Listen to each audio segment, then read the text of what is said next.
Just like that. One moment you're here, the next you're dead. And a victim's only hope is that somehow their death is known, solved, without any questions lingering behind for their friends and loved ones, and for the one who may be responsible for their death to pay. Chills from Top 15s joins me for this episode of Twisted Tens, where we discuss 10 horrifying unsolved deaths. What you're about to see may disturb you.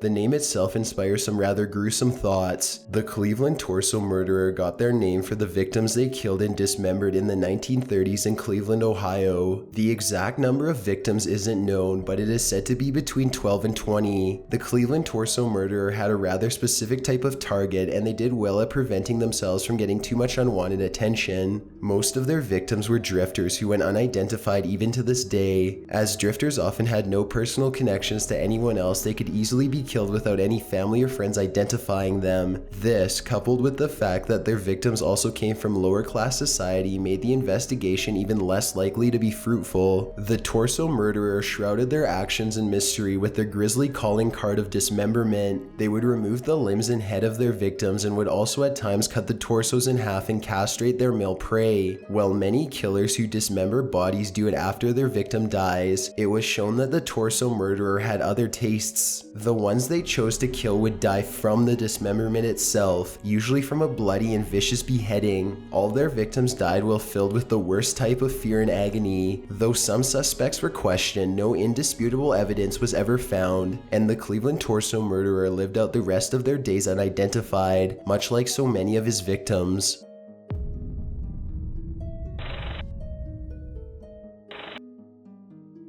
This here is a modern-day Tylenol pill, but they didn't always look like this.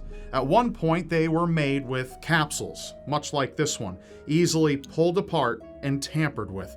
And in Chicago in 1982, this very fact caused a lot of panic and a lot of death, because someone out there had utilized this exploit to lace Tylenol capsules with potassium cyanide, a lethal poison, and allowed people to purchase and ingest them. 7 people fell victim to the sinister tampering. The first victim was a 12-year-old girl named Mary Kellerman.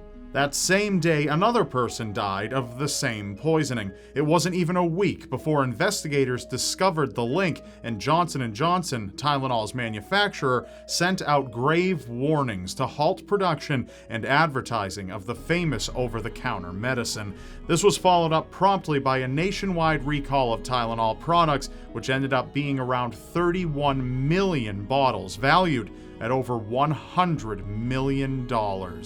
Though 3 people were considered suspects, all 3 were ruled out. One man even admitted to the poisonings and attempted to extort the government into paying him to end the killings. When police discovered the man was a con artist with no connection to the murders, he was sentenced to 20 years in prison, for which he spent 13, and he has for years denied having any actual involvement in the murders.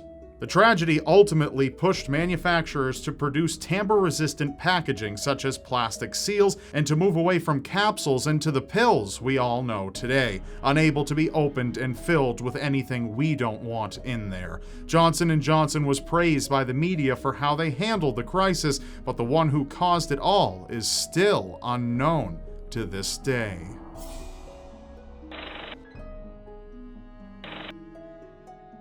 Before Richard Ramirez became infamously known as the Night Stalker, there was another man who held that title and to this day is still known as the original Night Stalker and the East Area Rapist. Like Ramirez, this unidentified serial killer and rapist operated in California, both in the northern and southern parts of the state. Through 1979 to 1986, the East Area Rapist killed at least 12 people and raped over 50. Such large numbers make it hard to believe that police could never solve this case, but the case baffled them. It was originally believed that the East Area Rapist was 2 different people, a person raping women in the north and a man murdering people in the south, but due to DNA testing and a very distinctive modus operandi. Police came to the strong belief that they were dealing with one man. The East Area Rapist is believed to have originally been a burglar who eventually evolved into a serial rapist. He would break into homes at night, wake the occupants, who were oftentimes a man and a woman, and threaten them with a handgun. From there, he would force the woman to tie up the man and then tie up the woman himself. He would stack dishes on top of the man's back and go about his business for sometimes hours, ransacking the house, eating food, and stealing property. He would tell the man that if he heard the dishes rattle for any reason, he would kill everyone in the house. At times, the victims would be unaware if their attacker was even still inside the house or not while they were bound, helpless on the floor. Eventually, the East Area Rapist would evolve yet again to murder, binding, raping, and bludgeoning or shooting his victims to death. As of June of 2016, police have announced a nationwide push to capture the original Night Stalker, with a $50,000 reward to whoever can lead to his arrest.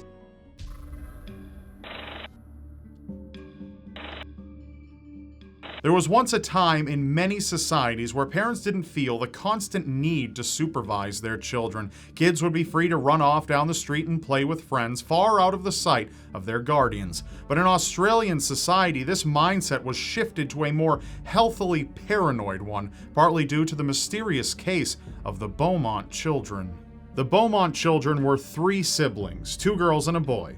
Jane, who was 9 years old, Arna, who was 7, and Grant, who was 4. The children lived with their parents in Somerton Park, a suburb of Adelaide. The children could often be found visiting a beachside resort that was conveniently located very close by. The children could have been considered very lucky to live in such close proximity to a paradise like that, able to spend their free time there having fun, and in those days, their parents didn't mind letting them hop on a bus and take a short 5-minute drive to the resort. The children left at 10 a.m. on January 26, 1966. They were told to be back by 2 p.m., and when 2 p.m. came around, the children were nowhere to be found, and the parents began to grow concerned. Soon 3 p.m. came, then 4. More and more worry overcame the parents as they tried to rationalize why their children were so late. But when the clock read 7:30 p.m., their parents had waited long enough and phoned the police, and an investigation that would rock the entire nation began. It was discovered that the last known sighting of the Beaumont Children was by a postman who knew the children well, so his statement was treated as entirely reliable. He said that he witnessed the children having a good time as they walked down the main street, heading in the direction of their home, but they weren't alone. Several witnesses claimed to see the children with a tall blonde man believed to be in his mid-30s. Because Jane, the oldest, was incredibly shy of anyone she didn't know, her parents found it odd that she would be seen having a good time and laughing with a stranger. But then something clicked. A remark Arna had made sometime before. She told her mother that Jane had got a boyfriend down at the beach. Their mother believed this was simply another young child, but it's now believed that this tall blonde man had possibly met the children a number of times when they visited the resort, and they began to trust him to the point where he could lure them away. The Beaumont Children remain missing to this day, their fates unknown, but many tips have been sent in over the years since their disappearance. The most recent tip perhaps is the most promising yet, reigniting the case as recently as January of 2016. Police believe this could end up as just another one of the many dead ends in the case, however, especially considering their current suspect has been dead for some time. Though investigators continue their efforts to crack the case, it's unknown if it'll ever be solved.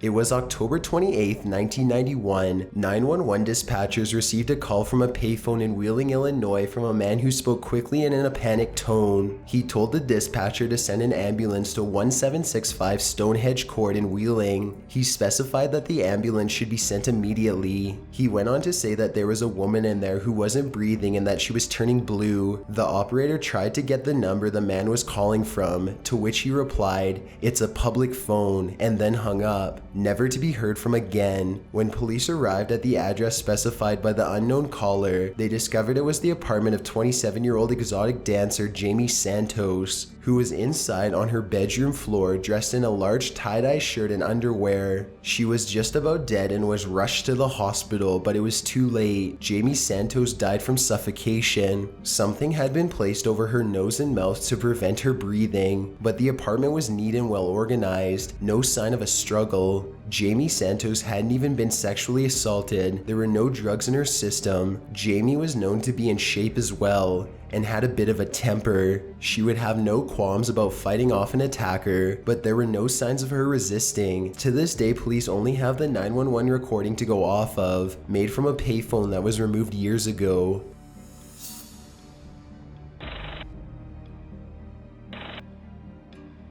The case of Angie Housman is one that haunts those involved to this day over 2 decades later. A girl only in the 4th grade, innocent and trusting, was found dead, the work of a predator. But the death was anything but quick, anything but painless. And the way she died proved to countless people that some people are monstrous and should never be trusted.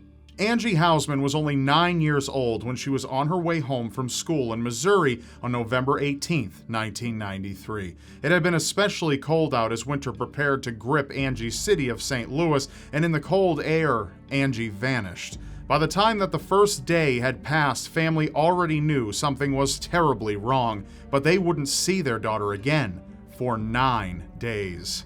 But 2 days before Angie was discovered, a young boy known in the media only as David, also from the area, had attended a Thanksgiving get-together at a neighbor's home. It's here, in the midst of a football game and commercials, that Angie's picture flashed on the screen as the news made another attempt to get any sort of information on her whereabouts. David saw this, and after the news anchor's plea for information, he started to make the others at the party feel a little weird. When he claimed that he knew where they'd find Angie, he told them that he had a dream that told him where she was and that they would find her in the bush wildlife area, tied to a tree. None of the adults at the home seemed to be alarmed enough to phone police, but they absolutely should have. It was 2 days later when a hunter was stalking through a wooded area, the bush wildlife area, looking to hunt deer when he noticed an odd-looking tree, something peculiar about it. As he approached, he was horrified when he came to the realization that it was the body of 9-year-old Angie tied to the tree, just as David had said. She was covered in small pieces of ice.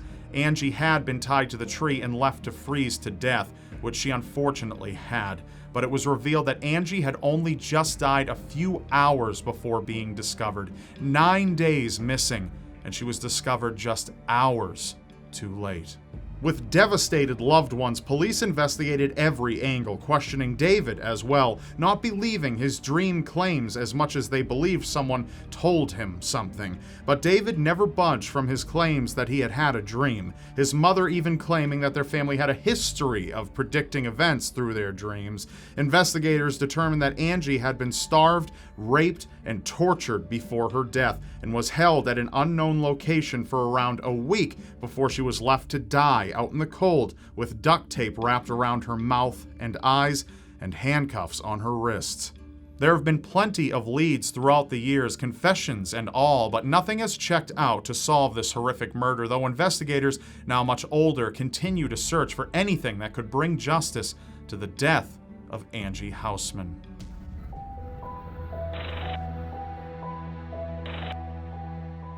One of the most bizarre crimes ever committed was that of the murder of Blair Adams. Blair was a 31-year-old man from Canada who, according to friends and relatives, began acting very bizarre only days before his demise. He had become paranoid, claiming that people were trying to kill him. When friends wanted to help Blair and asked for more information, he claimed that he didn't think he should talk about it and never told anyone exactly why he felt his life was in danger. On July 5th, 1996, Blair withdrew all of his money out of his savings account, grabbed thousands of dollars worth of his jewelry, gold, and other precious items, and drove to the Canadian-American border. Due to the amount of money he had on him, he made the Border Patrol suspicious and they denied him access to the United States. Because of the amount of money he had on him and the fact he was a single man, he fit the profile of someone attempting to traffic drugs. Blair turned around and went home, but the next day arrived at work, requested payment and quit his job, and then purchased a round-trip ticket to Germany.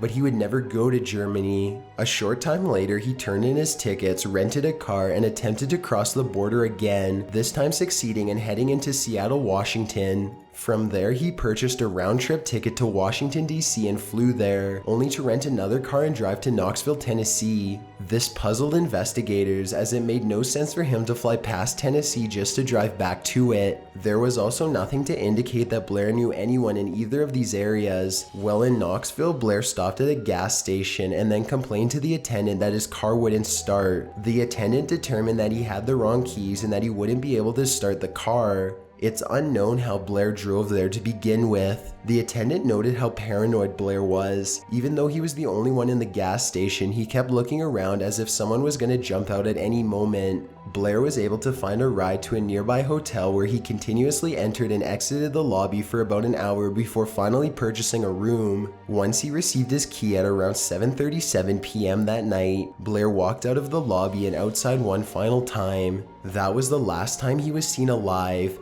12 hours later, Blair's body was found naked from the waist down and his shirt was ripped open. Investigators determined that his pants had been taken off of him and that he didn't do it himself. His body was covered in cuts and abrasions, as if he had been fending off an attack. Eventually, Blair sustained a violent blow to his stomach, causing it to rupture, and he died as a result. Perhaps most strange of all was that $4,000 worth of American, Canadian, and German currency, as well as his jewelry and gold, were scattered around his body at the scene. To this day, this case dumbfounds investigators, who have no idea who Blair was running from or to.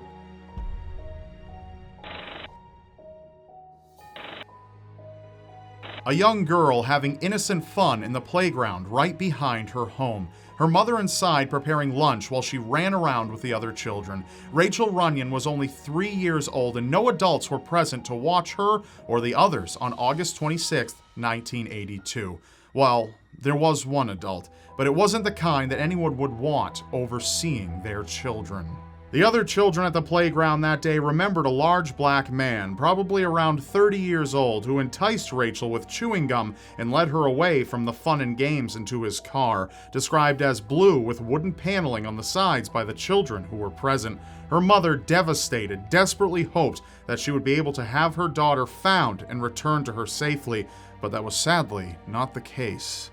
Rachael was found 24 days later, naked and hogtied in a river and almost entirely unrecognizable. Her parents had to undergo the traumatizing experience of confirming that it was their daughter by identifying the unique condition of her teeth. The body was in such poor condition that it wasn't possible at the time to even determine the cause of death or gather any evidence that may have led to the suspect being identified. But things seemed to only grow darker surrounding the murder. There was speculation that Rachael had been killed in part of a satanic ritual. More speculation indicated that Rachael's murder had been filmed as part of a snuff film. There have also been accounts of black roses being left on Rachael's grave. Police eventually encountered a message written in a bathroom stall just a few miles from where Rachael was abducted. It read, "Beware, I'm still at large. I killed the little Runyon girl. Remember, beware." Beneath it, an inverted cross with the number 666. Though haunting, many people chalk this up to a satanic panic that was sweeping over the nation at the time of Rachael's murder. Police have had hundreds of suspects come across their path since the murder, some more promising than others, but none connected enough to charge with Rachael's murder. Rachael's mother has since become an advocate for endangered children and continues to help keep other families from having to endure the loss that she has.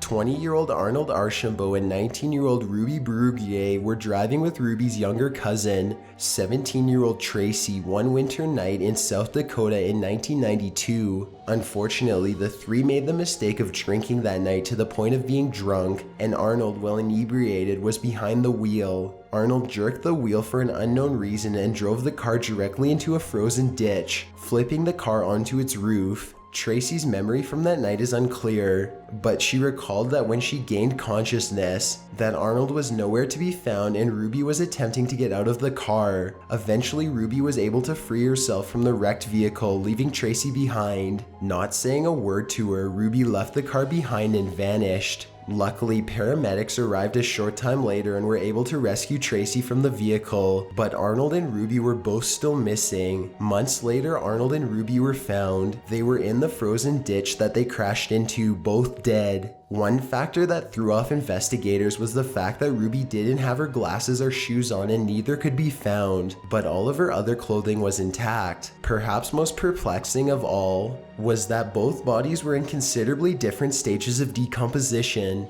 as if one body had been dead much longer than the other. Arnold's body, submerged in the frozen water, was in much better shape than Ruby's body, found in the same water. Not everyone believed that Arnold and Ruby were the victims of a drunken car accident. One person claimed to have witnessed Arnold on New Year's Eve, nearly 3 weeks after the accident. Whether foul play or the victims of an icy drowning, the exact circumstances of their deaths continue to perplex investigators.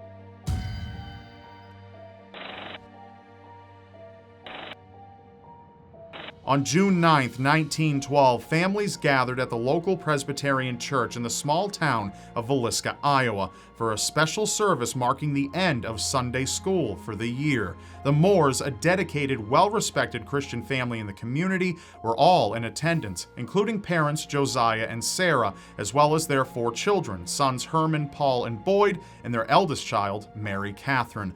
But when the festivities ended, the Moore children weren't ready to let the day end, and begged their parents to let neighbors Lena and Ina Stillinger spend the night. Seeing no harm in it, Josiah and Sarah agreed, and they walked back to their home with the 6 children, serving them cookies before tucking them into bed that night. However, no one could know that it would be their last meal, or that the dawn would bring about horrific bloodshed. An unknown assailant had broken into the house and hid in the attic, smoking and waiting patiently for the family's return. After everyone had fallen asleep, the intruder barged into the adult's room and hacked Josiah with an axe until he was unrecognizable, before beating Sarah and all 6 of the sleeping children with the blunt end, until the house fell silent again. But it wasn't just the gruesome discovery of the bodies the next morning that unnerved the police. The murder weapon was left behind in a bedroom next to a 4-pound cut of slab bacon, and an unfinished meal sat next to a bowl of bloodied water on the dining table. The killer had also, before leaving, taken the time to rifle through the family's clothing and use various pieces to cover all of the mirrors in the house. As thousands gathered for the funeral procession, local police were still trying to track down the Moores and the Stillinger sisters' killer. But after crossing off name after name on a long list of suspects, everyone from a state senator to a traveling reverend, they still had no solid leads, and the case turned cold. To this day, the why and the who behind the Villisca Axe murders remain unsolved. That's all for now on my channel. Before we go, here's a quick message from Chills from Top15s. I hope you enjoyed the video. Rob and I have another collab on my main channel titled Top 15 Disturbing School Incidents. Go check it out, the link is in the description. And be sure to subscribe because I upload new countdowns every week. See ya.